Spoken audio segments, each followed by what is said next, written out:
Green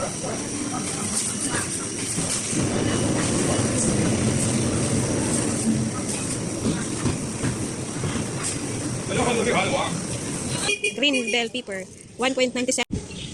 Dito kami na supermarket na. Pauwi na kami at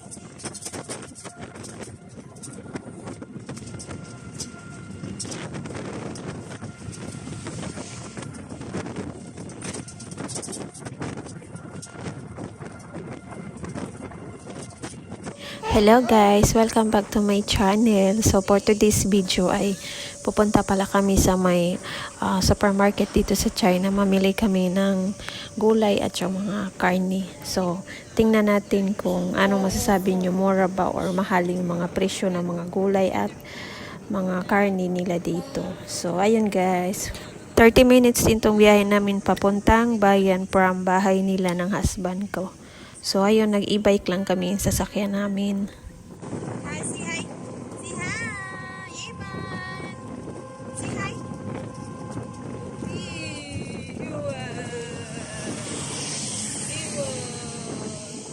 Ang itim na namin, oh.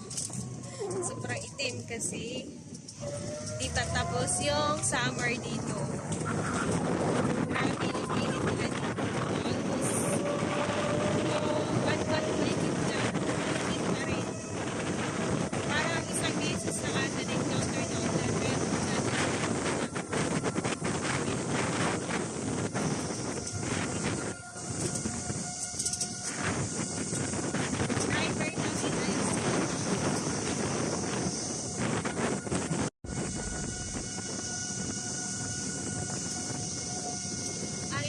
Ng kalsada nila dito, ang laki.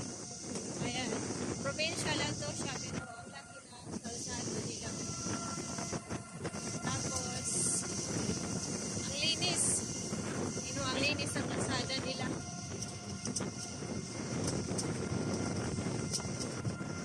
Ayan, malinis, walang kalat-kalat, walang mga basura. Ayan. Tapos wala ding traffic.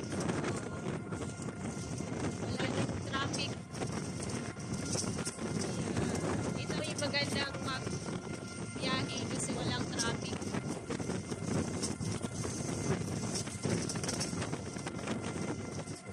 Tapos ito sa nila, merong maliit din sa kanila.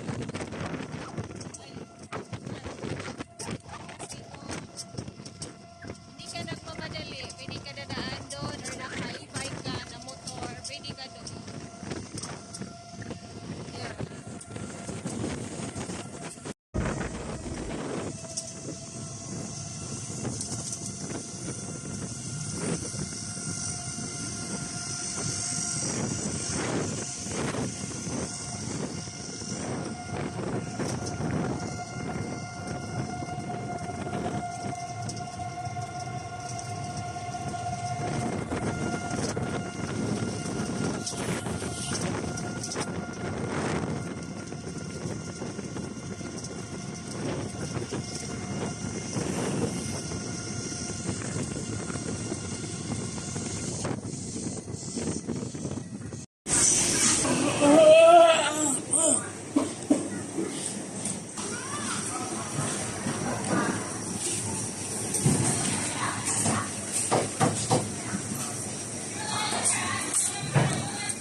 Wow!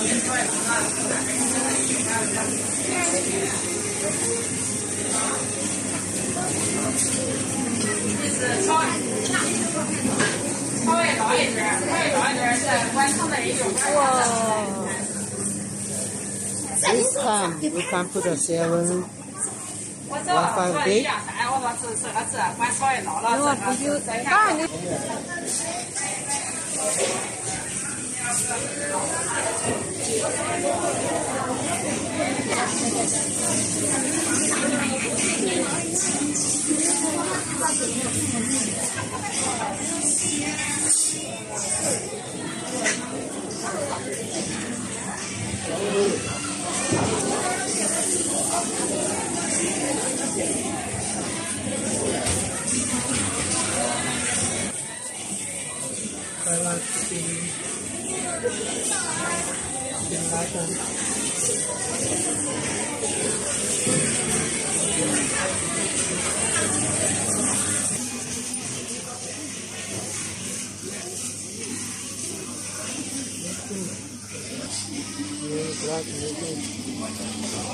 This one. you made it.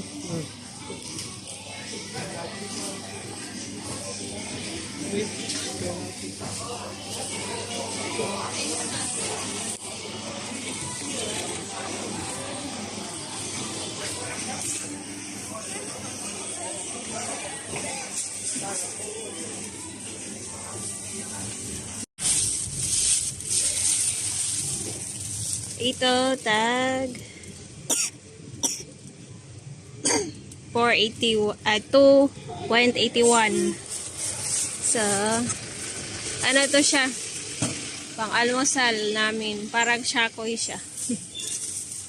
Tapos, sili, green bell pepper, 1.97. Ayan.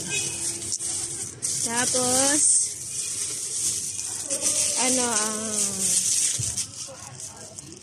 ayan, broccoli, tag 5.14. Ayan. Ini nila is nasa 18.06. Ayan. Tapos, another carne, 15.88. Tapos, kalabasa, 4.90. Ayan. Mahaba yan ang kalabasa. Ayun lang mga nabili namin, guys. Yung lahat nabayaran namin is nasa 400 plus. Ayun. Oh. Ganun kamura dito. Sa 500, makabili ka ng gulay at saka karni. Ayan, ang mura din ang karni nila dito eh. Tsaka mga gulay. Ang likot na ng anak ko, hindi ako makapag-film ng maayos. Ayan. Ayan, naantok na yung anak ko. Tapos, yung battery ng sasakyan namin parang malapit na malubat. Naantok ka na? Naantok na daw siya. Dito kami na supermarket nagbili ng mga gulay at saka karne. Ayan, di lang supermarket yan. Meron din mga gamit sa bahay, pang beauty product. Marami. Meron din mga damitan. Meron silang panda dito. Panda. Dito naman sa kabila, maraming mga paninda din ng mga damit, pagkain. Ayan. Ngantay kami sa hubby ko kasi meron siyang pinsan dito na bibenta ng damit. Tanong niya kung may battery. Kasi di namin alam kung makakaya ba yung power pa uwi namin kasi medyo malalayo din yung uwian namin, nasa 30 minutes. Ewan ko ba bakit Hindi, chinards kagabi.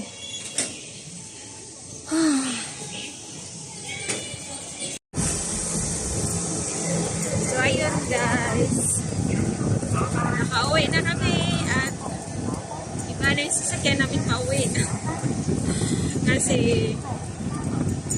naghiram lang kami doon sa pinsa niya ng e-bike. Sana mag-charge sana kami doon sa e-bike, kaso hindi man pareha ng outlet ng e-bike namin sa e-bike niya. Kaya pinahiram na lang namin ito. At saka ibabalik din namin mamaya alas baka siguro after lunch.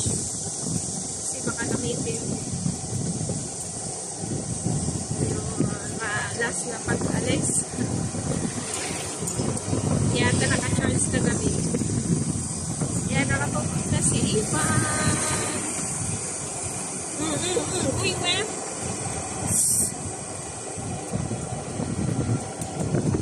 Driver. Ganda itong e-bike nila kasi, Hanoi ba? Smooth lang yung takbo niya ba? Hindi ka rin makatakbo ng bilis. Tulog na si Ivan. Kasi kanina pa lang ko sa supermarket is nagmuryot-muryot na kasi naantok na pala. Kaya hindi ako maka-film na maayos.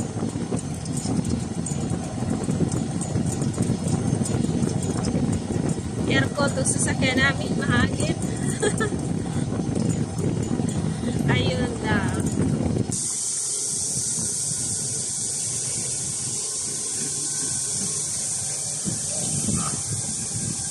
Nagmuryot-muryot na siya kanina doon sa sa supermarket kay inaantok na siya. Kaya hindi ako makapayam ng maayos.